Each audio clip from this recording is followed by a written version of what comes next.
지난번에 우리가 본 내용이 무엇이죠? 바울이 체포된, 로마 군인들에게 체포된 상태에서 좀 말할 기회를 얻어서 유대인들에게 자기를 죽이려고 달려드는 유대인들 앞에서 연설하는 부분을 보았죠. 오늘은 그 연설을 듣고 있던 유대인들이 바울을 향해서 이러한 자는 이 세상에서 없애버리자, 살려둘 자가 아니라 합니다. 22절에. 이 말씀이 당시로 돌아가면 오늘 우리는 바울은 우리 편이고 유대교는 저쪽 이단 편이다. 이렇게 편가르기를 하기가 쉽죠. 근데 당시로 돌아가면 유대교인들이 다 하나님의 백성들이고 하나님의 이름으로 하나님의 열심으로 바울을 죽이려고 하는 상황이라는 말입니다. 하나님을 굳게 믿고 하나님의 열심으로 기독교가 이단하다 하는 생각을 가지고 지금 바울을 향해서 노하고 있습니다. 이 점을 우리가 생각할 필요가 있습니다. 오늘 우리도 냉정하게 좀 생각할 필요가 있는데, 당시로 돌아가면 오랜 역사에 걸쳐서 하나님을 믿고 왔고 하나님의 공동체로, 하나님의 백성으로, 선민으로 주장하고 그렇게 살아왔던, 지금 현재 바울을 죽이려고 하는 이 상황에서도 하나님의 이름으로, 하나님의 열심으로 바울을 죽이려고 하는 이 상황이라는 말입니다. 그렇다면 하나님의 백성이다, 선민이다 하는, 누가 하나님의 백성이고 누가 하나님의 선민이냐 하는 것입니다. 오늘날에도 이와 같은 일이 발생이 되는 것은 옷만 달리 입고 왔지, 오늘날에도 이런 상황이 벌어지고 있다는 말입니다. 우리가 바울은 우리 편이고 유대교는 저쪽 편이다, 편가르기 식으로 해서 이 내용을 볼 것은 아니고 냉정하게 이 내용을 생각할 필요가 있죠. 누가 하나님의 백성이냐, 누가 선민이냐 하는 것입니다. 이 점을 놓고 말씀을 듣겠습니다. 유대인들이 아주 극도로 노하면서 바울을 이 세상에서 없애버리자, 살려둘 자가 아니라 한다는 말입니다. 이렇게 노하게 된 근본 원인이 무엇일까요? 지난번에 본 내용과 걸쳐져 있는데, 바울이 예수님을 만난 그 장면을 6절부터 16절까지 아주 자세하게 말하고 있습니다. 예수님을 만나서 눈이 멀었다는 것, 그리고 아나니아를 만나서 눈을 떴다는 것, 그리고 예루살렘으로 와서 성전에서 기도할 때 주님께서 이 도성을 떠나라 하셨다는 것, 바울이 회심한 이후에 예루살렘 성전에 와서 기도한 이때는 회심한 이후 한 3년이 지난 때이거든요. 자신도 한 3년 전에는 유대교인으로, 철저한 유대교인으로 기독교를 말살하려고 했다는 말입니다. 그런데 이제 전혀 다른 사람이 되어서 예루살렘을 떠나기 싫어했습니다. 동족애를 가지고. 자기도 이렇게 스데반이 돌로 쳐 죽이는 일에도 증인으로 옆에서 같이 동참을 적극적으로 했다는 말입니다.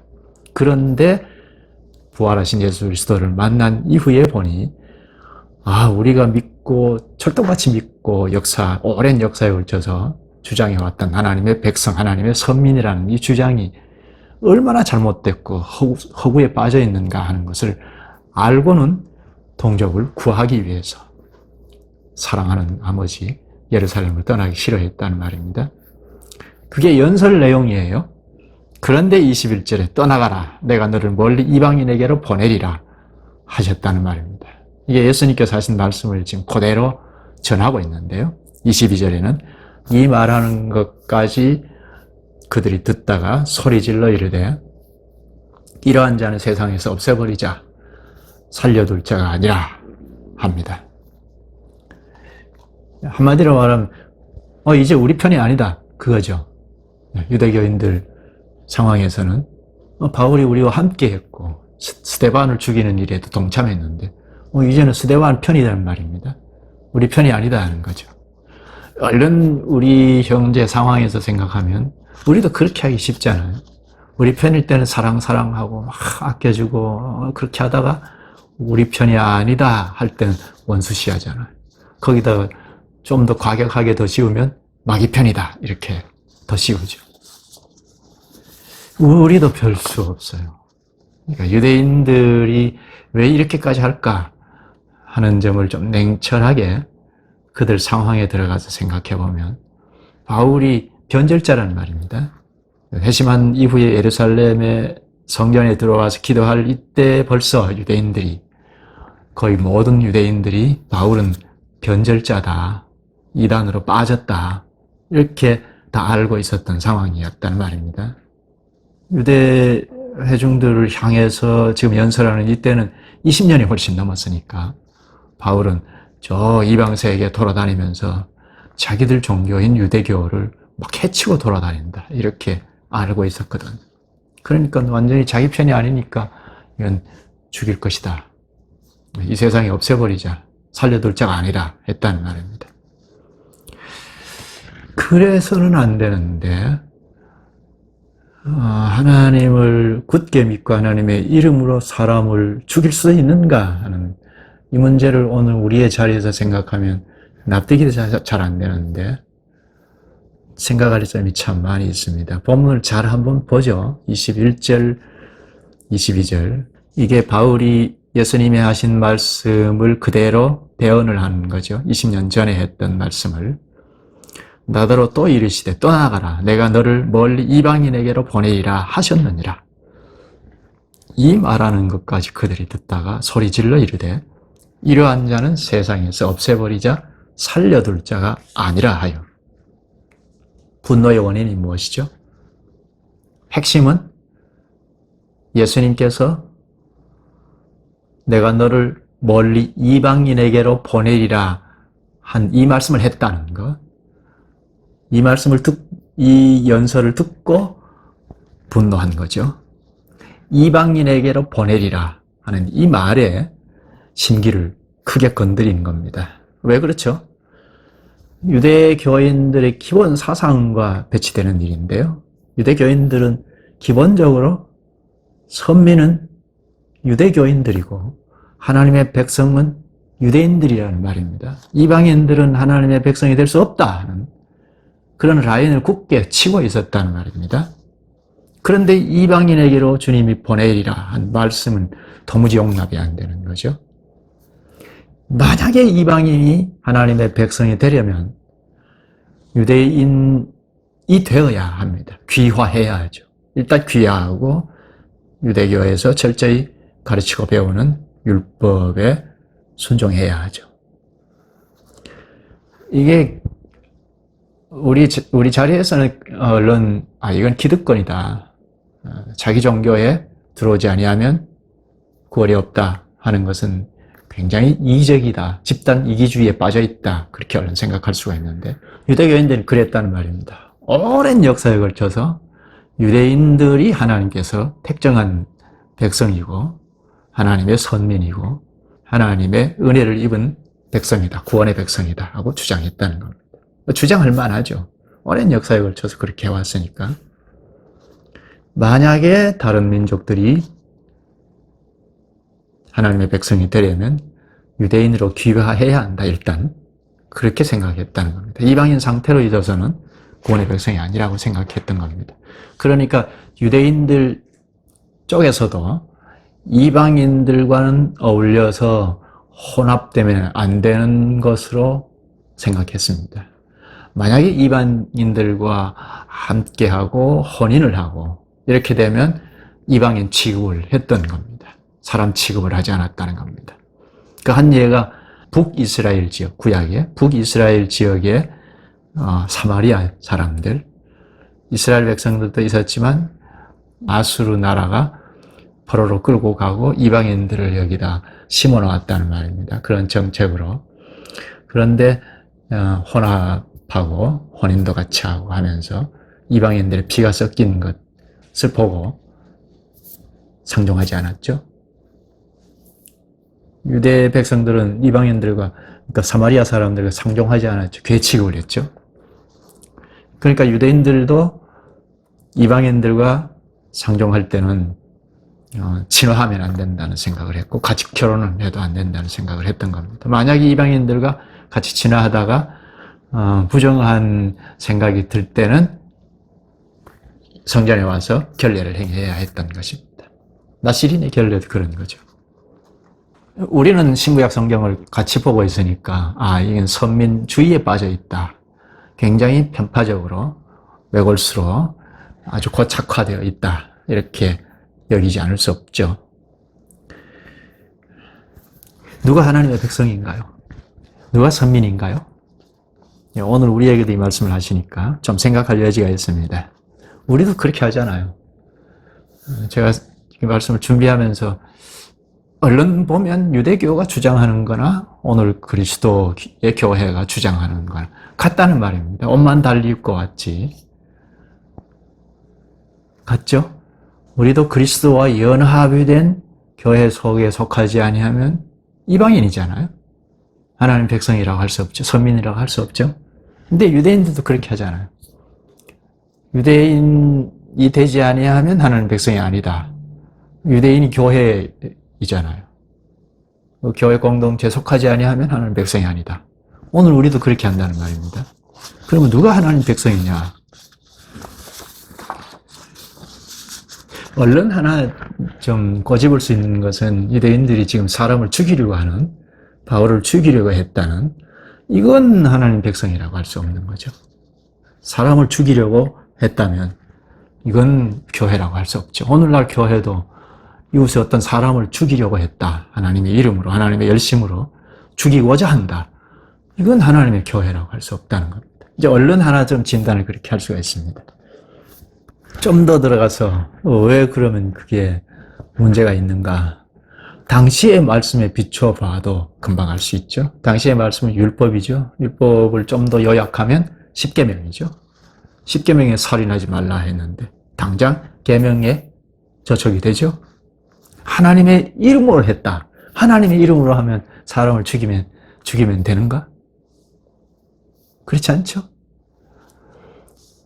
십계명을 더 요약하면, 집약하면 사랑이죠. 위로 하나님을 혼신의 힘을 다하여 사랑하라. 이웃을 내 몸같이 사랑하라 하는 사랑이죠. 사랑하지만 우리가 내 사랑의 연장으로 자꾸 하니까 하나님께서 당시에는 십계명을 주셨고 또 십계명을 구체적으로 펼쳐놓은 게 율법입니다. 그리고 거기에 선지자들이 덧붙여놓은 게 선지자의 글인데 그게 구약성경 전체이죠.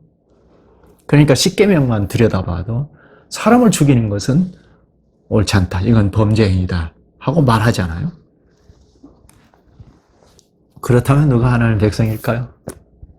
누가 하나님의 백성인가? 누가 선민인가? 우리나 불신자나 같다는 점, 지난 시간에도 생각을 잠깐 짚었는데요. 우리나 불신자나 똑같다는 것. 하나님의 일반 은총 휘하에서는 같은 겁니다. 믿는 우리라고 감으로서 흉년이 들 때 하나님께서 기도하면 우리 밭에만, 우리 논에만 비가 쫙 내리고 이웃집에는 안 내리고 그렇지 않잖아요. 그렇게 생각하면 이건 큰 잘못이죠. 믿는 자나 불신자나 다 하나님 일반 은총 휘하에서는 같다는 겁니다. 그런 점은 우리가 전혀 차이가 없습니다. 사람은 누구든지 하나님 앞에서 똑같다는 겁니다. 그럼 누가 하나님의 선민이냐? 누가 하나님의 백성이냐? 하나님께서 은혜를 베푸셔야 하나님 백성이라는 겁니다. 하나님께서 은혜를 베푸시는 자가 하나님의 백성이다.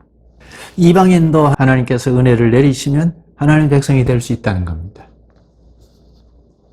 오늘 우리도 자칫 잘못하면 유대교인들처럼 되기 쉬운데 그 점에서 불신자도 하나님께서 은혜를 베푸시면 하나님의 백성이 될 수 있다는 이 생각을 우리 마음에 지배적으로 가지고 있어야 하죠. 우리는 선민이고 저 불신자는 아니야, 마귀 새끼야 이렇게 나가면 곤란하고 그게 반은 맞는 말이지만 다 맞는 말은 아니라는 겁니다.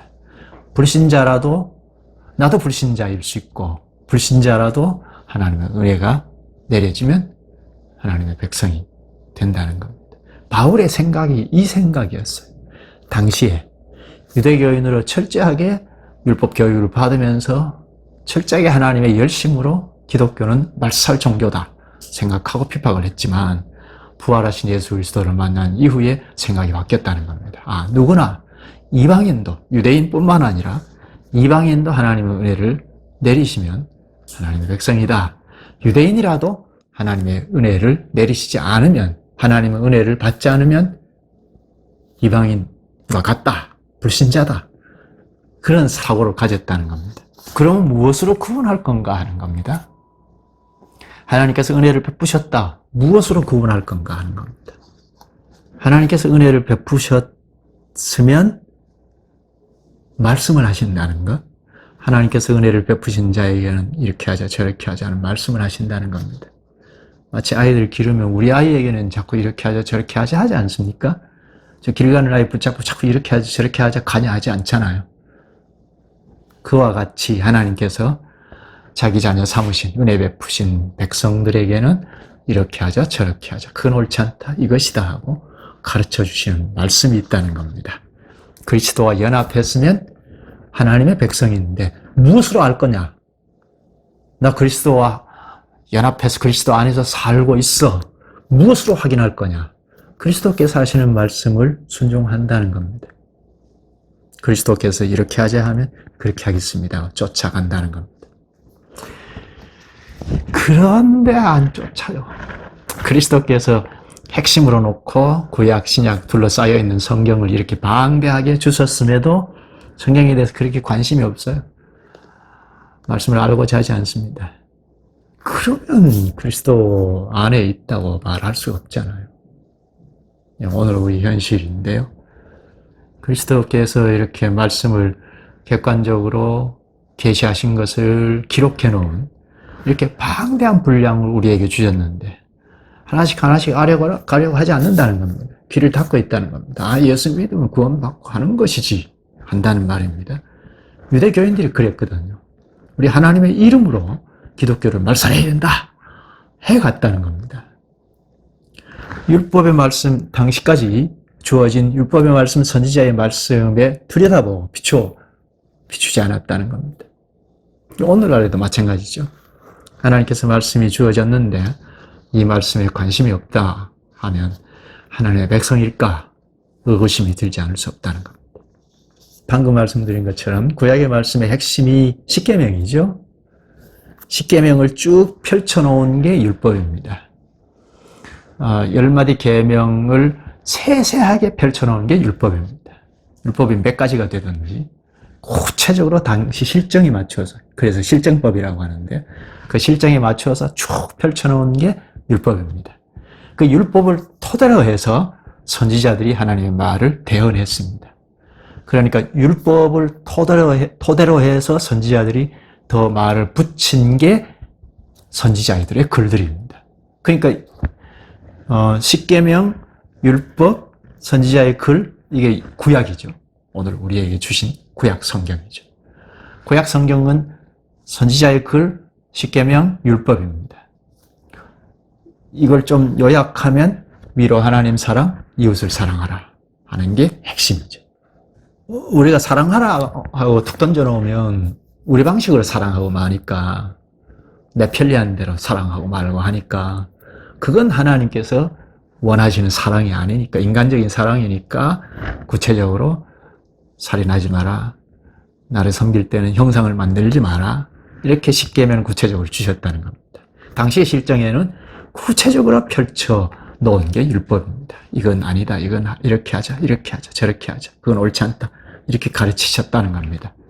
그러니까 위로 하나님을 사랑하고 이웃을 내 몸같이 사랑하는 방식은 당시의 율법에 들어가서 율법을 지키는 거라는 말입니다. 그런데 유대인들이 율법을 고소하면서도 사람을 죽이려고 하는 그 근본 원인은 율법에 자신들을 비추지 않았다는 겁니다. 조항을 달성하는 데는 열심을 다해서 했지만 그 조항에 흐르는 정신은 자기들에게 비추지 않았다는 겁니다. 그리고 예수 그리스도께서 오신 이때까지 발전된 말씀, 모세오경 율법만이 아니고 선지자의 글들도 있고, 그리고 예수님께서 오셔서 지금 하나님의 말씀이 자꾸 전해지는 이 말씀까지 더 밝혀 깨달아 오지 않았다는 겁니다. 이 과거에 율법 조항에 묶여서 살았다는 겁니다. 그러니까 말씀이 자꾸 발전되이 깨달아가는 일을 멈추면 유대교인들과 같이 이렇게 고착화됩니다. 교회가 집단으로 자꾸 알아가는 것이 멈춰지면 배교입니다. 집단 체면에 걸려서 하나님의 백성이라는 착각 속에 다 빠져 있게 됩니다. 유대교를 보면 잘 알 수가 있죠. 당시에 유대교인들이 역사와 전통을 자랑하는 하나님의 백성이라고 하지 하나님 백성 아니라고 할 사람 없었죠. 그런데 집단 체면에 걸렸습니다. 우리 다 하나님 백성이야. 무슨 소리야 하나님의 백성이야. 선민이야. 했던 겁니다. 집단 선민주의에 빠지면 잘 헤어나기 어렵습니다. 본래 하나님께서 주신 율법은 사회를 하나님을 믿고 살아가는 교회 사회가 이래야 한다 하는 것을 가르치는 것이 율법의 핵심인데요. 대표로 한 것을 보면 신명기 28장 1절에 내가 내 하나님 여호와의 말씀을 삼가 듣고 내가 오늘 내게 명령하는 그의 모든 명령을 지켜 행하면 내 하나님 여호와께서 너를 세계 모든 민족 위에 뛰어나게 하실 것이라. 구약교회인 이스라엘 민족이 세계 모든 민족 위에 뛰어나게 하실 것이라 하셨습니다. 이게 뭘까요? 구약 이스라엘이 구약교회였죠. 국가교회. 어디까지 국가고 어디까지 교회인지 구분이 잘 안 돼요. 붙어 있는데요. 국가교회였습니다. 이 국가교회가 세계 모든 민족 위에 뛰어나게 하실 것이라 하고 약속하셨습니다. 하나님의 약속이죠. 어떻게 할 경우에? 하나님의 말씀을 삼가 듣고 지켜 행하면, 하나님의 말씀을 삼가 듣고 지켜 행하면 잘 먹고 잘 살게 할 것이다. 인생 행복론을 가르친 것이 아니고 세상에서 뛰어나게 하실 것이다 하고 약속하셨습니다. 약속하셨습니다. 뭘죠? 뭘 어떻게 한다는 거죠? 이게 국가 교회인 이 사회가, 나라가, 오늘로 말하면 교회 사회가 적어도 이 나라처럼 돼야 하지 않겠느냐. 선구자적 나라로 나타내게 하시겠다는 겁니다. 적어도 나라하면 저 정도는 돼야 하지 않겠는가. 오늘 우리가 나라로 말하면 민주주의가 아주 잘 발전이 돼서 구축이 된 나라를 본보기로 삼잖아요. 근데 이스라엘 나라는 하나님의 정부로 하나님의 말씀을 지켜 행하면 세계 모든 민족 위에 뛰어나게 할 것이다. 적어도 주변에 이방 민족들이 볼 때 적어도 저 정도는 돼야 하겠다 하는 선구자적 나라로 만들어주겠다는 그 얘기입니다. 오늘로 말하면 교회 사회가 저런 생각을 가지고 저런 사회를 구성해야 하겠다. 나는 예수 믿기는 싫지만 적어도 저 사람들처럼 생각하고 말하고 행동해야 하는 것이 옳지 않느냐. 그래야 하겠다는 겁니다. 이걸 어떻게 그렇게 합니까? 하나님께서 가르쳐 주신 말씀, 당시에는 율법이 있기 때문에 율법의 말씀을 하나씩 배우고 나가면 사고력이 서니까, 사상이 서니까 내가 사회인으로 어떤 책무를 가지고 있고 어떻게 살아야겠다는 그런 에너지를 받는다는 겁니다. 정보를 받는다는 겁니다. 사상이 선다는 겁니다. 사상이 서면 사상이 무섭잖아요. 교회도 마찬가지죠. 오늘 교회도 거룩한 사회상을, 율법을 배우면 사회가 어떠해야 하는지를 잘 가르치는데, 오늘 우리도 마찬가지죠. 신구약 성경 말씀을 하나씩 차서 이렇게 전체적으로 배워가면 사회인으로 어떻게, 어떤 정신을 가지고 살아야 하는지를 잘 알 수 있다는 겁니다. 그 첫째 사회가 교회이죠. 그런 교회를 구현하고 나가게 하실 거라는 말입니다. 핵심이 무엇이죠? 위로 하나님을 혼신의 힘을 다하여 사랑하는 것, 그 사랑을 덧입어서 이웃을 내 몸같이 사랑하는 것. 우리가 이웃을 사랑한다는 게 쉽지 않잖아요. 내 방식으로는 사랑할 수가 있는데 나에게 잘해주면 친구 삼고 나에게 해롭게 하면 저 나쁜 사람이야. 쉽게 그렇게 하잖아요. 그렇게 잘 안 되죠. 근데 주님께서 늘 불러 모으셔서 말씀을 자꾸 가르쳐 주시니까 우리의 생각을 교정하고 고치고 또 생각을 폭넓게 사고력을 갖게 하셔서 교회라는 사회는 특히 그리스도와 유기적으로 연합이 되어 있는, 우리가 강조하는 건데, 교회라는 이 사회가 그리스도와 연합이 되어 있는 연합체라는, 그러니까 조직체가 아니라는, 조직적인 구성은 돼 있지만 조직체로만이 아니고 유기체라는, 우리 몸과 같다는, 이걸 하나씩 배우면 우리의 사고에서 어떤 생각이 듭니까? 아, 우리와 연합하고 있는 우리 그리스도인들은 나의 지체이구나. 내가 엄지손가락이면 이 검지는 장지처럼 나에 붙어 있는 지체이구나. 이 인식을 갖는 자체만으로도 내 몸과 같이 사랑해야 하겠구나 하는 작용은 하잖아요. 우리 스스로 내 자원으로는 이웃을 내 몸과 같이 사랑한다? 사랑하라? 불가능한 일이잖아요. 그런데 주님께서 가르쳐 주신 교회 하나를 잘 배워도, 아, 내가 그리스도와 연합이 되어 있고, 그런데 나만 연합되는 게 아니네? 아, 이 사람도 있고 저 사람도 있고 있네? 이게 현실로는 교회 공동체이네? 하는 사고를 가지면, 아, 내 몸과 같이 사랑할 수 있네? 하게 된다는 겁니다. 그런데 유대교를 지금 현재 상황을 보면 율법의 조항은 열심히 지킨다고 하지만 살인하지 말라 했는데 실제로 하나님의 이름으로 죽이는 데까지 와 있다는 겁니다. 하나님의 이름으로 죽이는 건 죄가 안 되는가? 거룩한 법치국가로 서가야 하는데 온갖 부조리와 부정이 많은 나라로 전락했습니다. 그러면서 사회가 집단 편견에 빠져 있었습니다. 물론 의식 깨어있는 순종하는 자들이 있었습니다. 그러나 다수는 유대 종교의 편견에 사로잡혀 있었습니다. 요즘으로 말하면 대표로 하나 말한다면 11조 했나? 안 했어? 그럼 교인이 자격이 없어. 심지어 업신여기죠. 너희는 신앙이 없는 거야. 이렇게 간다는 말입니다. 이게 조항에 묶여 있을 때 그렇죠? 조항, 그 율법이라는 조항을 강조하고 나갈 때 이렇게 됩니다.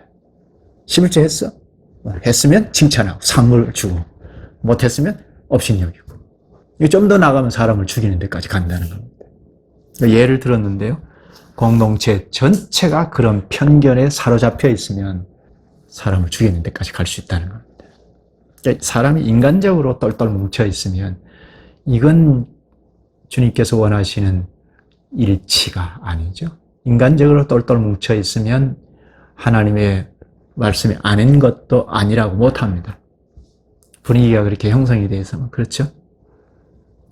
죄로 보는 사람까지 억누르고 어두운 길로 계속 끌고 가는 힘이 집단에게는 있습니다. 특히 종교의 힘은 가속력이 있습니다. 문제는 교회 전체의 문제입니다.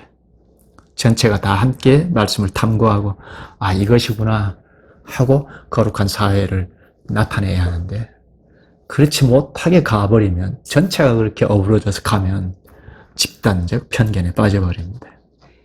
율법을 통하여 당시의 하나님 나라 질서, 거룩함, 정리를 배워가야 하는데, 그렇지 못하면 집단으로 어둠에 빠져버립니다. 하나님 백성이라고 할 수 없죠. 중요한 건 하나님의 말씀에 있죠. 말씀에 얼마나 가까이 다가가느냐, 순종하느냐. 이 사람들이 순종한다고 했으나 결국 불순종했죠. 말씀이 자꾸 발전적으로 깨달아가야 하는데, 발전적으로 깨달아가지 못하면 결국은 순종한다고 하지만 불순종이죠. 과거의 율법에 매였습니다. 그것도 매우 형식적인데 멈춰 있었습니다. 여기까지 보고 상황을 좀 바꿔서 바울을 한번 보시죠. 바울은 그러면 과연 하나님의 백성인가? 22절에 소리질러 이르되 이러한 자는 세상에서 없애버리자. 살려둘 자가 아니라. 당시로 들어가서 보면 바울이 이단 아이죠. 격렬하게 분노하는 유대인들 때문에 24절에 보면 천부장이 바울을 영내로 데려가라 명하고 그들이 무슨 일로 그에 대하여 떠드는지 알고자 하여 채찍질하며 신문하라 한대. 바울은 잠시 죽음을 면하게 됐죠. 로마 군인들 때문에 면하게 됐죠. 가만히 둬서는 아마 죽었을지 모르겠습니다. 로마 법에 의해서 잠시 죽음에선 피했는데 채찍으로 맞게 생겼습니다. 25절이죠. 가죽줄로 바울을 매니 바울이 곁에 서 있는 백부장들을 이르되 너희가 로마 시민 된 자를 죄도 정하지 아니하고 채찍질 할 수 있느냐 하니 채찍으로 치려고 묶으니까 바울이 항의를 합니다. 로마 법에는 죄인의 신분에 따라 채찍도 좀 다르다 그래요. 자유인이 된 죄인은 느릅나무나 자작나무 매로 친다고 그래요. 그러나 노예나 로마 사람이 아닌 죄인은 끈으로 이렇게 매듭이 지어진 채찍을 만들어서 친다고 하는데요. 그 채찍 끝에는 쇠 조각이나 뼈 조각을 이 가죽 채찍에 매달아서 친다고 합니다. 태형 판정을 받으면 옷을 벗기고 가죽끈으로 기둥에 두 손을 묶고 그리고 채찍으로 친다는데요. 바울도 이 채찍에 맞을 상황이죠. 25절에 가죽줄로 바울을 매니 바울이 곁에 서 있는 백부장들을 이르되 너희가 로마 시민 된 자를 죄도 정하지 아니하고 채찍질할 수 있느냐 하니 로마 시민권을 가진 자를 재판도 없이 묻고 채찍질할 수 없습니다.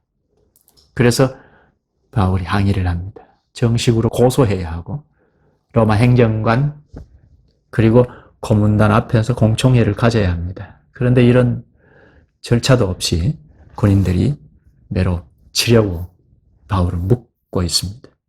그래서 바울이 항의를 합니다. 26절에는 백부장이 듣고 가서 천부장에게 바울이 로마 시민이라고 고합니다. 28절에 천부장이 나는 돈을 많이 들여 이 시민권을 얻었노라 하면서 빈정댑니다. 바울의 상황을 보고 아마 이렇게 한 것 같습니다. 바울이 성전 바깥에 내침을 당했잖아요. 끌려 나왔고 형편없이 취급을 받았기 때문에 로마 시민이라는 것을 생각하지 못했던 것 같아요. 그래서 나는 돈을 많이 들여 이 시민권을 얻었다 하고 빈정댑니다. 이 돈을 많이 들여서 샀다는 건 사실인 것 같습니다. 당시 정치적인 상황으로 볼 때 사실입니다. 23장 26절에 보면 이 천부장의 이름이 글라우디오 루시아입니다. 글라우디오가 누구죠? 당시 황제의 성씨잖아요. 로마 황제와 같은 성씨를 가지고 있는데 그때 아마 시민권을 거래했던 시기였습니다. 그때 시민권을 산 것 같습니다. 또 이름이 루시아라고 하는데요. 이건 헬라식 이름이거든요. 아마 헬라 출신인데 당시 로마를 위해서 큰 공헌을 했거나 아니면 지방 행정관에게 뇌물을 주고 샀거나 했을 것 같습니다. 당시에 로마에 거주하던 의사나 인문 교사들에게는 이 시민권을 많이 부여했다고 합니다. 또 원주민 지원군 병사들도 퇴역하는 즉시 시민권을 주었다고 합니다. 글라우디오 황제가 통치할 때 이런 기회가 많이 확산되었습니다. 황제의 아내 메살리나와 장관들이 자기 주머니를 채우기 위해서 시민권을 고가로 막 팔았습니다. 천부장도 아마 그때 돈을 많이 주고 시민권을 구입한 것 같습니다. 로마 시민권을 가지면 여러 혜택이 있기 때문입니다. 심지어 범죄했을 때도 적법 절차를 거쳐서 재판을 받아서 처벌을 받는 그런 혜택이 있었는데 왜 그러냐면 당시에 불리한 재판이 굉장히 많았기 때문입니다. 로마 시민권을 가지면 로마에 가서 적법 절차에 따라서 재판을 받으면 불리한 결과는 나오지 않기 때문입니다. 그것 때문에 바울도 로마 시민권을 가졌다고 정식으로 25장에 가는 정식 요구를 합니다. 천부장이 나는 돈을 많이 들여서 시민권을 샀다고 하자 바울은 나는 나면서부터 시민이라고 합니다. 시민권을 가졌다고 하자 백부장도 천부장도 두려워했습니다. 본문 29절에 보면 신문하려던 사람들이 곧 그에게서 물러가고 천부장도 그가 로마 시민인 줄 알고 또 그 결박한 것 때문에 두려워하니라. 시민의 자유를 박탈한 거기 때문에 로마 법을 어기는 거거든요. 그래서 이튿날 바로 풀어주었습니다. 얼마나 두려웠을까요? 우리가 생각할 건 바울이 왜 지금 와서 로마 시민임을 주장했나 하는 겁니다. 이러다가 죽겠다는 생각을 하고 상황을 도피하기 위해서 주장한 것인가? 이건 잘 바울하고 맞지 않잖아요. 박해를 밥 먹듯이 당하고 살아왔고 언제 죽을지 죽음을 내놓고 산 사람인데 왜 로마 시민이라고까지 했나? 바울이 길리기아 다소에서 출생했으니까 헬라 지역이죠. 그런데 로마 시민권을 가진 것은 아버지 때문인데요. 아버지 또는 조상 중에 로마 행정관이나 장군으로 공헌한 바가 있어서 시민권을 받은 것 같습니다. 그런데 바울이 왜 여기서 시민권을 가졌다고 주장했는가? 고문이 두려워서 피하고자 했나? 이건 바울답지 않잖아요. 차라리 묵묵히 채찍에 맞으면서 고문을 당하면 더 멋있는 그리스도인이 될 텐데 왜 이렇게 위기에서 피하려고 했나? 오래도록 지금까지 박해를 받으면서 살아왔는데 이제 인생 막바지에 와서 왜 얄팍한 꾀로 고문을 모면하려고 했나? 얼른 와닿지는 않죠. 그런데 잘 보면 그 문제가 아닙니다. 지금 어려움을 피하고자 하는 문제가 아닙니다.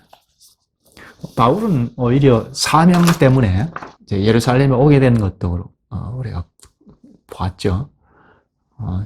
목숨을 담보로 하고 예루살렘으로 와야겠다는 생각하고 왔고 마지막으로 유대인들을 향해서 복음을 전하고자 지금 여기 왔다는 말입니다. 그러니까 자기 사명을 완수하려고 온 거거든요.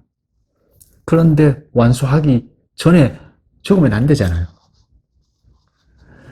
부질없는 죽음을 당해서는 안 되죠. 죽는 자체가 문제가 아니죠. 이게 이제 신자의 존재론과 관련이 있는데 무엇 때문에 존재하는가 하는 문제입니다. 조금 더 산다고 의미가 있고 그렇다고 빨리 죽는 것만이 능사인가? 이것도 저것도 아니죠. 바울의 사고를 말해주는 구절 한 곳을 보면 갈라디아서 2장 19절 20절입니다. 내가 율법으로 말미암아 율법에 대하여 죽었나니 이는 하나님에 대하여 살려 함이라. 내가 그리스도와 함께 십자가에 못 박혔나니 그런즉 이제는 내가 사는 것이 아니요 오직 내 안에 그리스도께서 사시는 것이라. 이제 내가 육체 가운데 사는 것은 나를 사랑하사 나를 위하여 자기 자신을 버리신 하나님의 아들을 믿는 믿음 안에서 사는 것이라. 이게 바울의 사고방식이죠. 바울의 고백입니다. 율법으로 말미암아 율법에 대하여 죽었나니. 바울은 당시 최고 학문을 자랑하는 가말리엘 문화생이라고 하지 않았습니까? 가말리엘 선생은 당시 최고의 권위자입니다. 옛날에 우리 과거에 봤는데요. 베드로를 잡아 죽이려고 공회원들이 달려들었지 않습니까? 그때 가말리엘이 한마디 했죠. 그러자 그 말의 권위 때문에 베드로를 풀어주지 않았습니까? 그만큼 권위가 있었는데요. 그 랍비 밑에서 공부를 했습니다. 바울이.